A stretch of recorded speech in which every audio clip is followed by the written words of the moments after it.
سو انہوں نے پتھر کی جگہ اینٹ سے اور چونے کی جگہ گارے سے کام لیا. پھر وہ کہنے لگے کہ آؤ ہم اپنے واسطے ایک شہر اور ایک برج جس کی چوٹی آسمان تک پہنچے بنائیں اور یہاں اپنا نام کریں.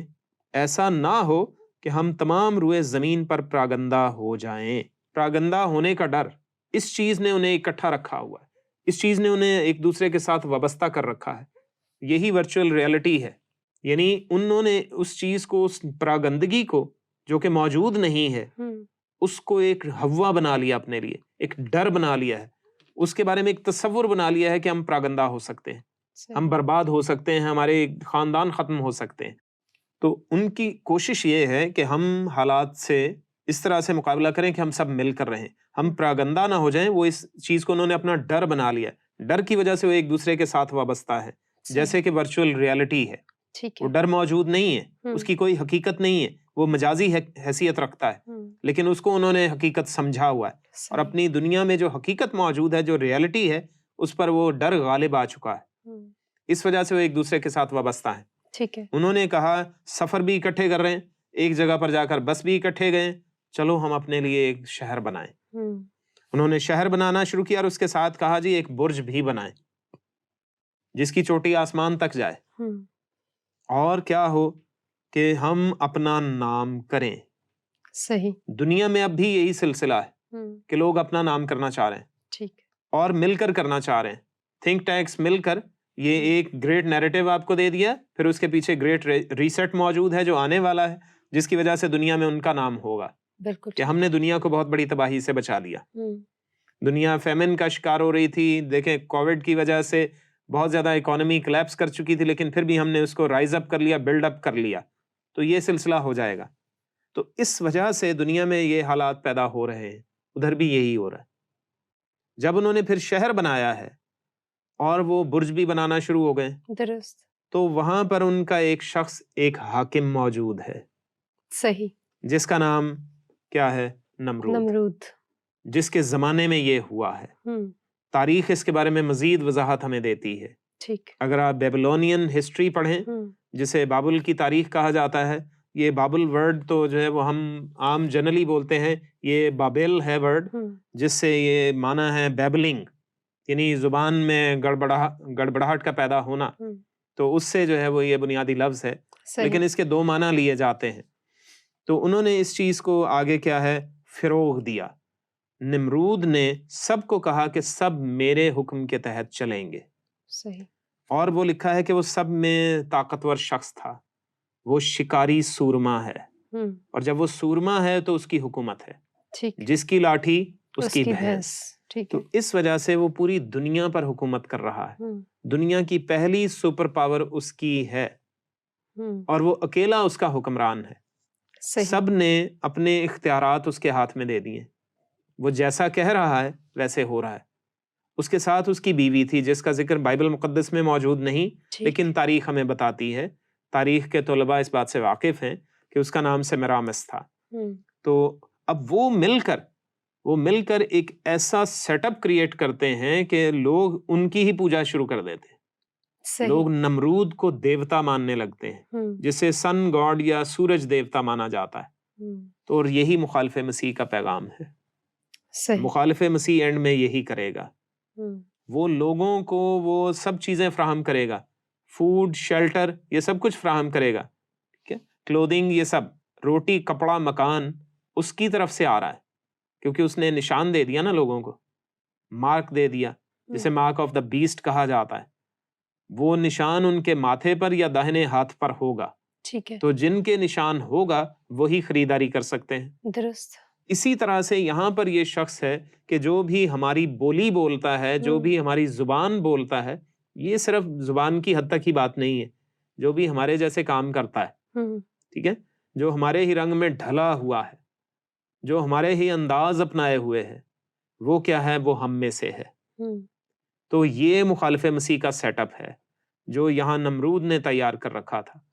تو نمرود کے اس سلسلے کو یہ ہم دیکھ سکتے ہیں آج کے دور میں، آنے والے دور میں یہ مخالف مسیح کا سیٹ اپ ہوگا.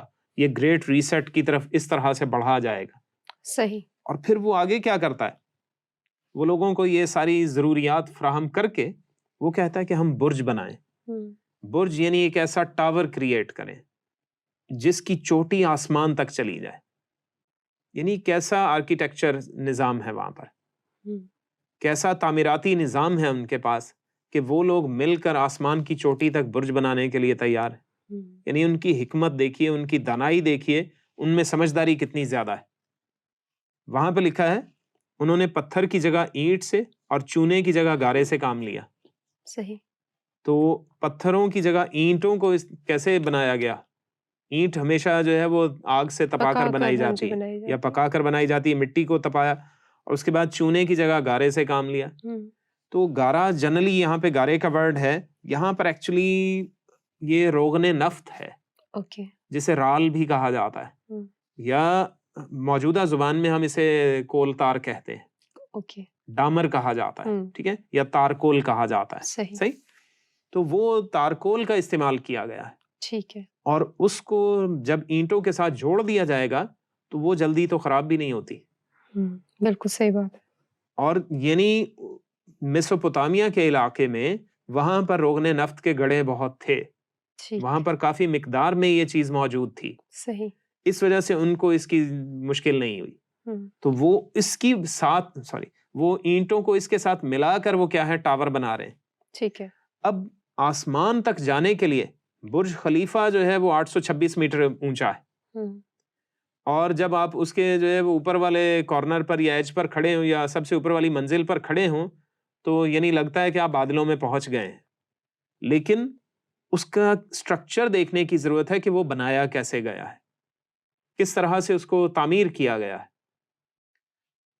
آج کے دور میں تو ترقی یافتہ دور ہے, انہوں نے مشینوں کے ذریعے بہت سے کام کیا, لیکن اس وقت مشینیں ویسے نہیں ہیں.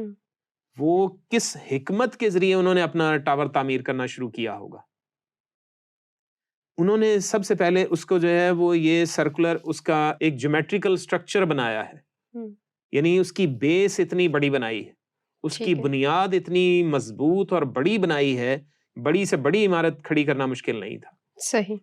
اور جب اس کو بنایا ہے تو وہ اس طرح سے اس کی منزلیں چھوٹی کرتے چلے گئے اور اس کو اسپائرل شیپ میں بنایا ہے, یعنی اسپرنگ کی صورت میں ہے. صحیح.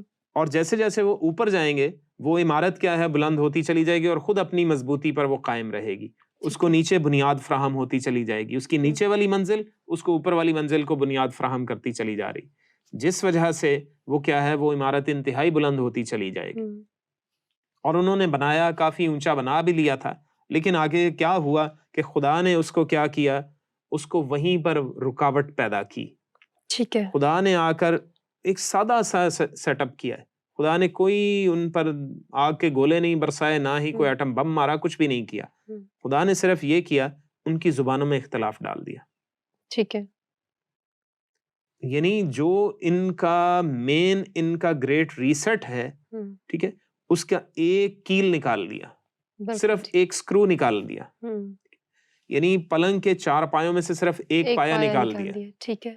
بلکہ جو ہے وہ ایک خاص لفظ ہے, اس کی چولیں نکالنی ہے, صرف ایک چول نکال دی, تو اس سے خود بخود وہ پورے کا پورا پلنگ دھڑام سے نیچے آ گیا. صحیح.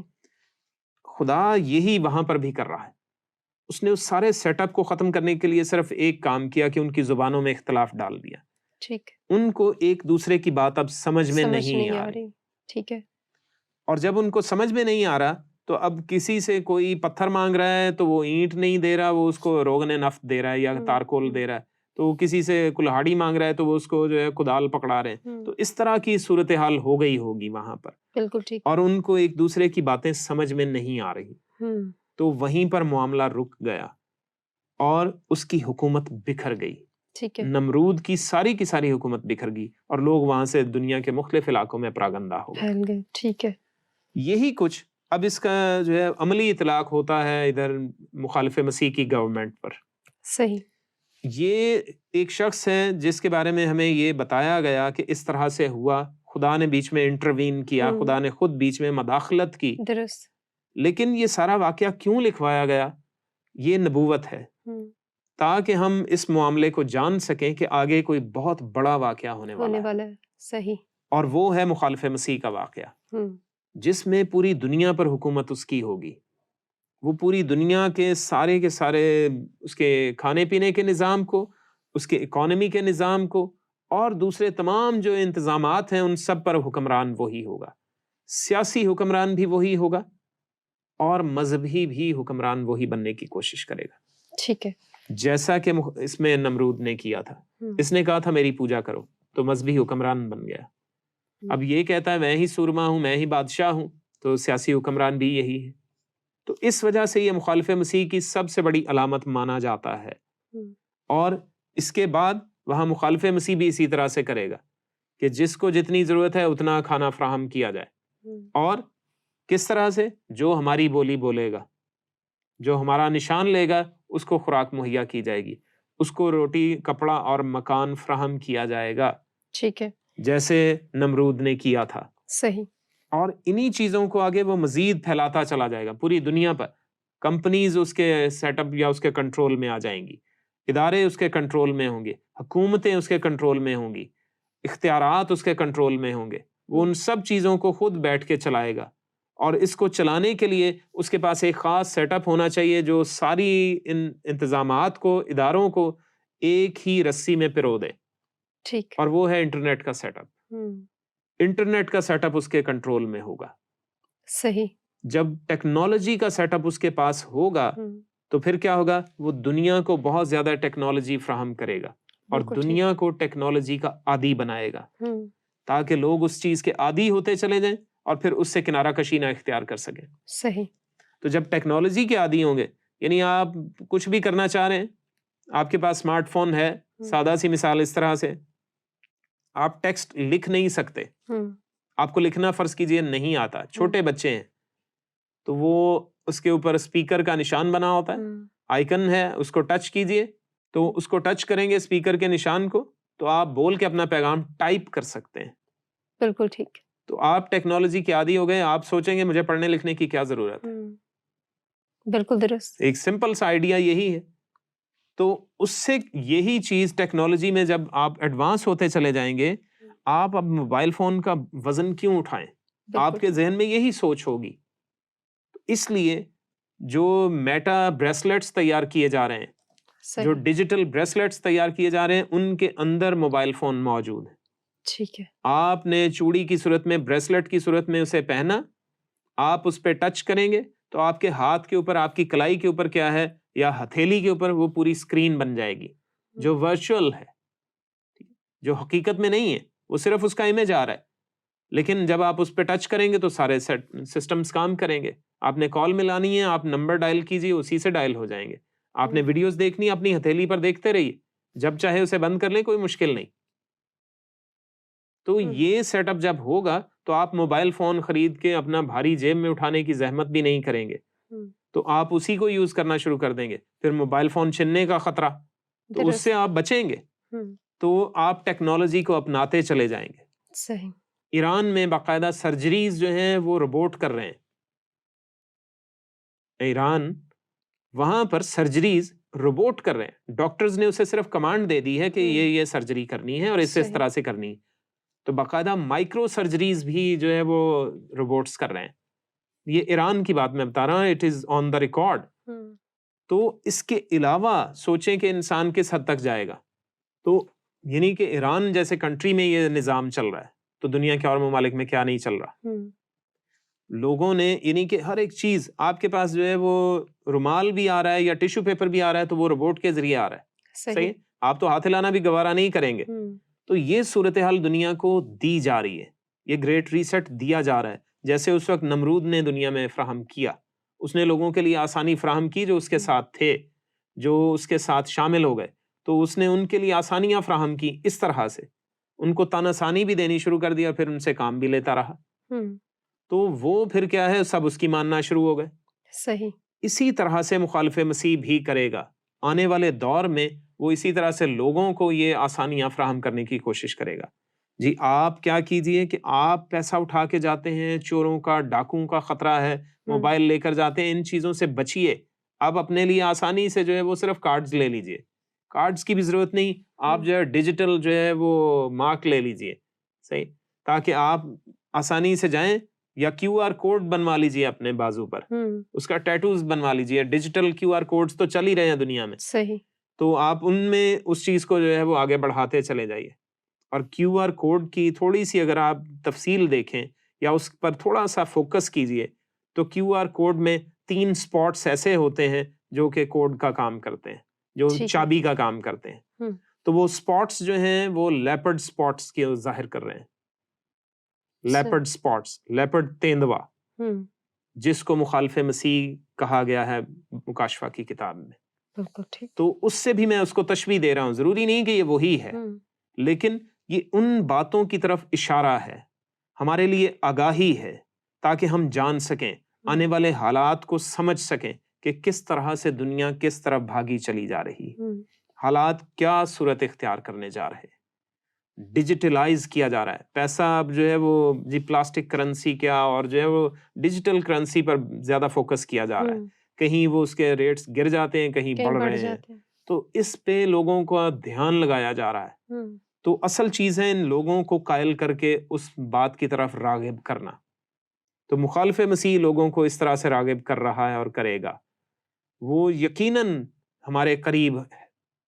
میرے کہنے کا مطلب یہ ہے کہ وہ جلد آنے والا ہے. آنے والا ہے. ٹھیک تو ہے. اس طرح سے ہے یہ حالات دنیا میں پیدا ہونے جا رہے ہیں ہم، کہ لوگ اس کی باتیں زیادہ مانیں گے. اور جو گریٹ ریسٹ کی بات ہم نے پہلے پروگرامز میں کی ہے, اسی طرف لوگ چلنا شروع ہو جائیں گے. ہم، لوگ جب اپنے ورچوئل ریالٹی میں رہنا شروع ہو جائیں گے نا, جب اس میں زندگی بسر کرنا شروع ہو جائیں گے, تو پھر وہ عادی ہو جائیں گے نکلنا مشکل, سوچ ہی نہیں, خود تصور ہی بخود. نہیں اس ہوگا کی ان وجہ کے یہ دل میں. ہے, میں نے پہلے بھی ذکر کیا تھا کہ اس سے لوگ ایڈکٹڈ ہو جائیں گے, ہم، اس کی لت لگ جائے گی لوگوں کو. نشے کی لت ہوتی ہے جیسے, ہم، اس کی لت لگ جائے گی.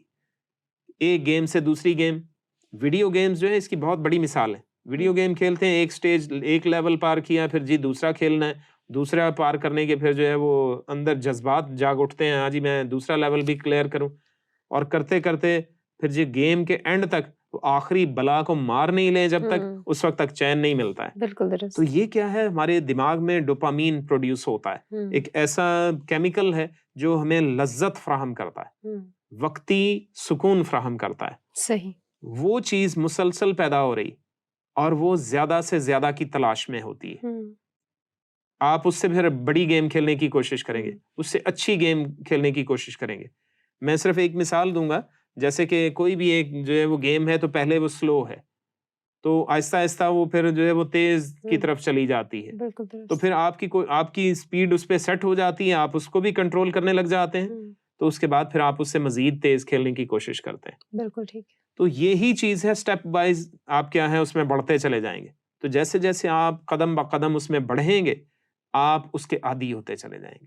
آپ کو پھر اس سے زیادہ نشہ چاہیے, بالکل ٹھیک ہے. پھر اس سے بھی زیادہ نشہ چاہیے, ہم، اور آخر کار انسان میں دماغ ہے, ہم، وہ کیا ہوگا, وہ آہستہ آہستہ پچکنا شروع ہو جاتا ہے اور خشک ہم، ہونا شروع ہو جاتا ہے, ٹھیک ہے. جس کی وجہ سے حالات انتہائی ناگفتہ بے ہو جائیں گے. تو ان ساری صورتحال کو کنٹرول کرنے کے لیے کیا ہے, وہ مخالف مسیح کام کر رہا ہوگا. ہم، اور بہت سی اور چیزیں اس میں موجود ہیں, بہت کچھ ہم اس میں سمجھ سکتے ہیں, سمجھنے والوں کے لیے اشارہ کافی ہے. ہم اپنے موبائل فونز یوز کر رہے ہیں, ان کے سگنلز ہوتے ہیں, ہم سگنلائزڈ ہیں, بالکل ٹھیک ہے. ٹھیک ہے, ہم، ہم نمبرڈ ہیں. نمبرڈ ہے. تو ان ساری چیزوں کو ہم کیا ہے ڈیجیٹلائز کر لیں گے. ہم، ان ساری چیزوں کو ہم ایک پلیٹ فارم پر لا رہے ہیں, ہم سارے ڈیٹا بنا رہے ہیں, ڈیٹا ٹرانسفر کیا جا رہا ہے, ڈیٹا بیچا جا رہا ہے, ڈیٹا خریدا جا رہا ہے, یعنی پرسنل ڈیٹاز, اس پر بزنس ہو رہے ہیں, ہم، اس پر پیسہ کمایا جا رہا ہے اور پیسہ دیا جا رہا ہے. تو صحیح. یہ ساری چیزیں کیا ہیں, انسان کی سوچ اور تصور کو ظاہر کر رہے ہیں. ہم، جب سب اس چیز کے عادی ہو جائیں گے تو پھر ایک ہی بولی اور ایک ہی زبان ہوگی, ہم، تو مخالف مسیح ظاہر ہو جائے گا. صحیح. سب اس چیز کی ہاں میں ہاں ملائیں گے, ہم، اور سب اس کے پیچھے ہاں کہہ کر, آمین کہہ کر چل پڑیں گے کہ ہاں جو یہ کہہ رہا ہے وہ صحیح کہہ رہا ہے, کیونکہ وہ صحیح. ان کو آسان پیسہ فراہم کر رہا ہے, ہم، پیسہ کمانے کے آسان طریقے مہیا کر رہا ہے, جس سے لوگ محنت سے کترائیں گے اور آسان طریقے سے پیسہ کمانے کی کوشش کریں گے. تو دنیا میں محنتی لوگوں کی کمی ہونا شروع ہو جائے گی, ہم، لوگ بربادی کے دہانے پر جا کھڑے ہوں گے. اس چیز سے بچنے کے لیے ہمیں لوگوں کو سکھانا ہے کہ ہم اس گریٹ ریسٹ سے بچیں, کیونکہ مخالف مسیح اور گریٹ ریسٹ کا آپس میں گہرا گہرا تعلق ہے۔ تعلق ہے۔ میٹاورس اس چیز کی بہت بڑی کڑی ہے، اور گریٹ نیریٹو یعنی ہمیں سکھایا جا رہا ہے، ہمیں وضاحت دی جا رہی ہے، ٹھیک ہے۔ ایک قصہ سنایا جا رہا ہے تاکہ ہم اس کا حصہ بنتے چلے جائیں، اور یہی چیز مخالف مسیح کی آمد کی نشانیاں ہیں۔ ہمیں ان کو سمجھنے کی ضرورت ہے، ہمیں اس کو پہچاننے کی ضرورت ہے تاکہ ہم اپنی اور اپنی نسلوں کو بچا سکیں۔ آمین۔ بہت شکریہ پاسٹر صاحب، آج ہم نے نمرود پہ اور مخالف مسیح پر بڑی تفصیل سے بات کی، آپ کا بہت شکریہ۔ Thank you. ناظرین، میٹا کے بارے میں، گریٹ ریسٹ کے بارے میں اور ان ساری چیزوں کے بارے میں آپ جان چکے ہیں۔ آپ حل بھی پاسٹر صاحب نے بتایا ہے۔ کلام کی طرف واپس آئیے، خداوند کو قبول کیجیے اور ہمیشہ کا اطمینان اور تسلی پائیے۔ آج کا پروگرام یہیں پر اختتام کرتے ہیں۔ دیکھتے رہیے ناقابل یقین۔